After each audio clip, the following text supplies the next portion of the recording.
falaram um monte de coisa pro cara, né? O cara parecia bastante chateado com tudo isso. Então, eu vejo assim no meu ponto de vista. Eu não concordo com gente que prega desse jeito, né? A pessoa quer pregar o evangelho, não é assim, desfazendo da igreja do outro, que vai fazer uma boa pregação, né? A pessoa tem que pregar o amor, pregar a paz, ouvir a pessoa, deixar ela falar, não vai logo refutando. As pessoas não gostam dessa coisa de você ir logo refutando, refutando, refutando, qualquer coisinha refuta, qualquer coisinha replica, replicando, replicando, replicando, né? A pessoa fica chateada com isso. Então, se você quer pregar o evangelho, você pregue com amor, né? E nada de ficar insultando a religião dos outros. Eu sei que tem gente que diz que a religião dela é a única, que a religião dela é a única pessoa, é a única religião que vai salvar, que vai levar para o céu. Isso não tem na Bíblia. A Bíblia não diz que a igreja que vai ser salva é a igreja tal.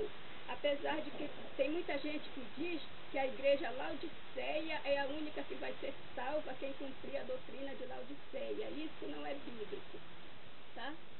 E tem muitas igrejas aí dizendo que são a Laodiceia, mas tem outro nome, né? Então, igreja nenhuma tem a patente da salvação. Igreja nenhuma, né, tem a patente do céu, a patente do reino, né? A igreja certa é Jesus. A igreja que segue a Jesus, que segue seus princípios, são seguidores de Jesus, né? São essas pessoas que poderão morar com o Pai, né? Jesus diz: eu sou o caminho, a verdade e a vida. Ninguém vem ao Pai senão por mim. Então, o caminho é Jesus. Outro caminho não salva, né? O caminho que salva é Jesus. Então, pare com essa coisa de ficar refutando as pessoas, de ficar chamando as pessoas de idólatra, dizer que a igreja dela ou dele é a Babilônia, é a meretriz, é uma seita, mandar que a pessoa saia dessa igreja o mais urgente possível, porque a igreja dele é uma seita, porque a igreja dele não está com nada, porque a igreja dele não salva, porque isso, porque aquilo. Isso até me dá nervoso.